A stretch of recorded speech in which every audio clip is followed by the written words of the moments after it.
Hi, it's me again. We're going to practice a question on limited liability companies. Now, this question you would have had on the last notes. So what you have it nearby, and it requires us to prepare the company's income statement and its balance sheet as at December the 31st, 2019.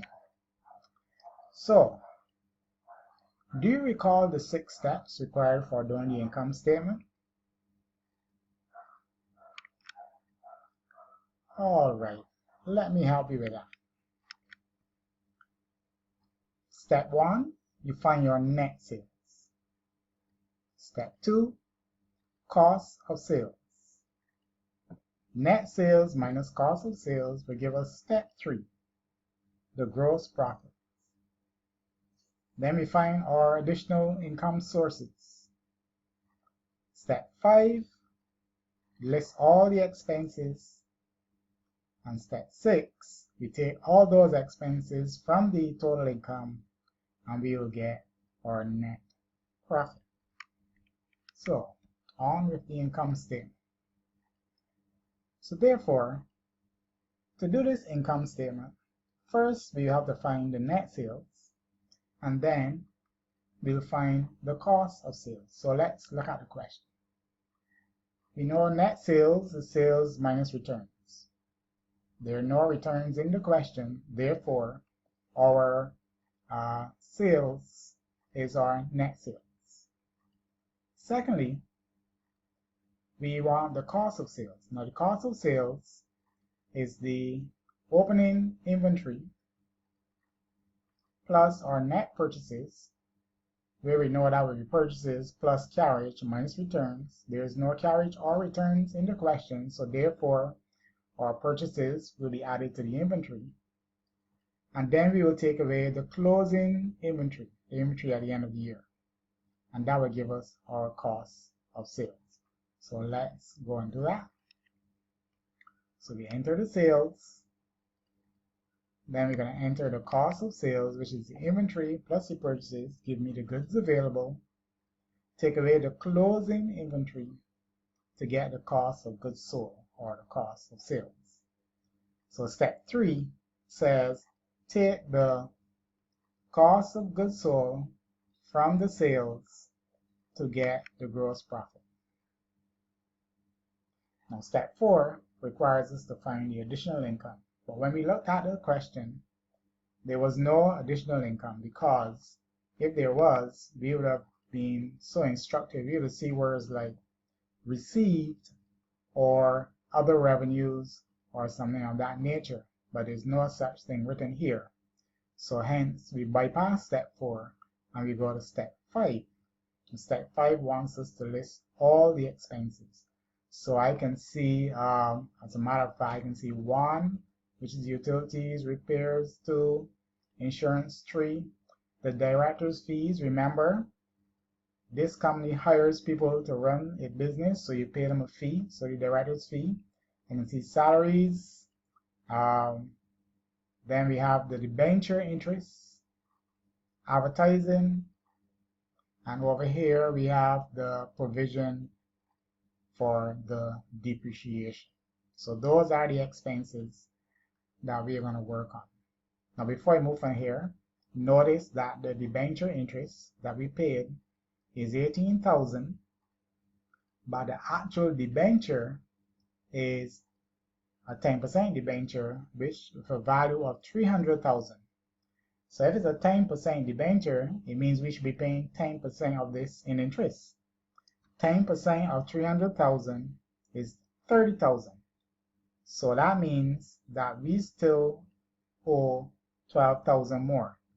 So on the income statement, we record the full amount. Remember, you record the full amount that is due in the period, and then you deal the balance when you get to the balance sheet.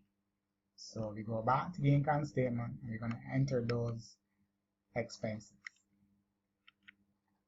So I've entered all the expenses and showing the calculations so you can see where that was done. So the debenture interest is $300,000, not $30,000.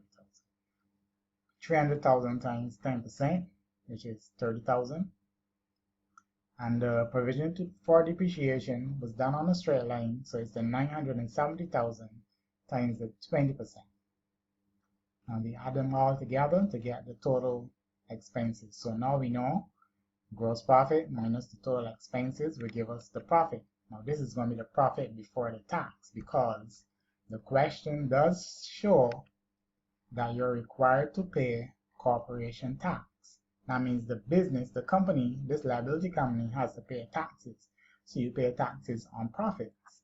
So you pay the 30% on the $1,410,000, and that will give us the tax, which we will now take away to find out our net profit, which is $987,000 and change. All right. So once we complete the income statement, we have to do this additional step. We have to appropriate the net profits. Now, appropriate means to share or distribute. So you recall that when it was a sole trader, you didn't have to do that because a sole trader keeps all the profits for himself. So you simply add the profits to his capital.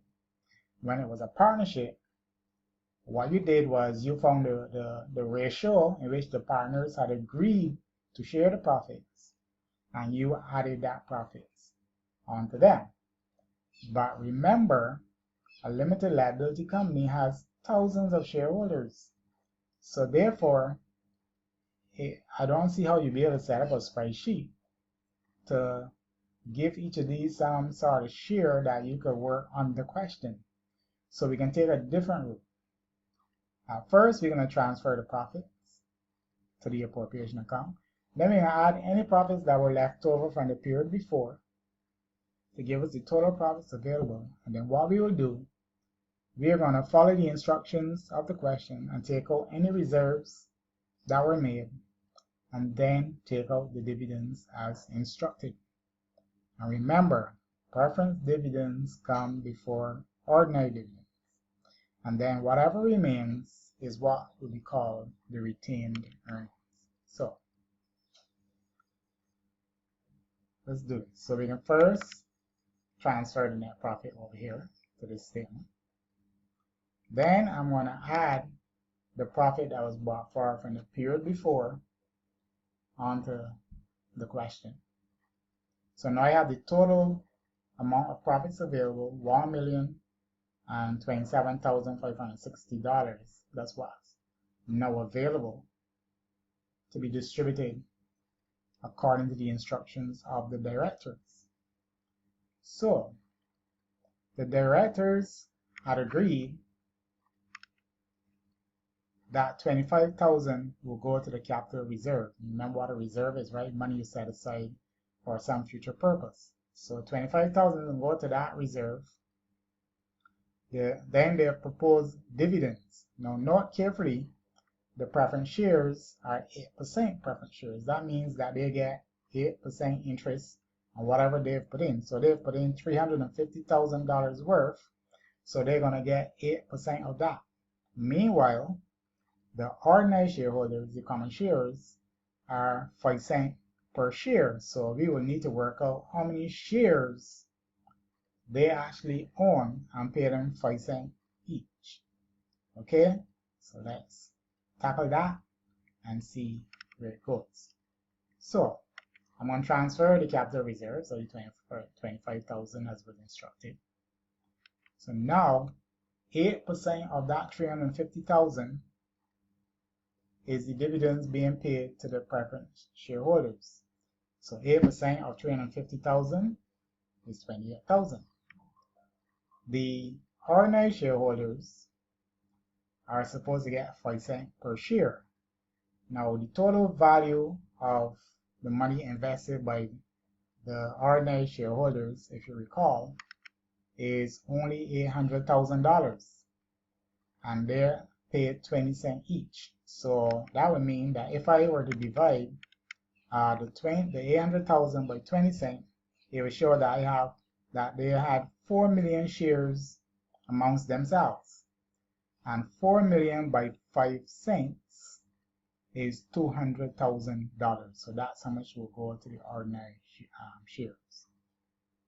So we add all these numbers together and we then take it away to find out the retained earnings. There you go. So now, last part of the question is the balance sheet. Do you know the 6 steps? Yes, it has something to do with assets and liabilities. So let's see, we want the non-current assets, the current assets, and the current liabilities.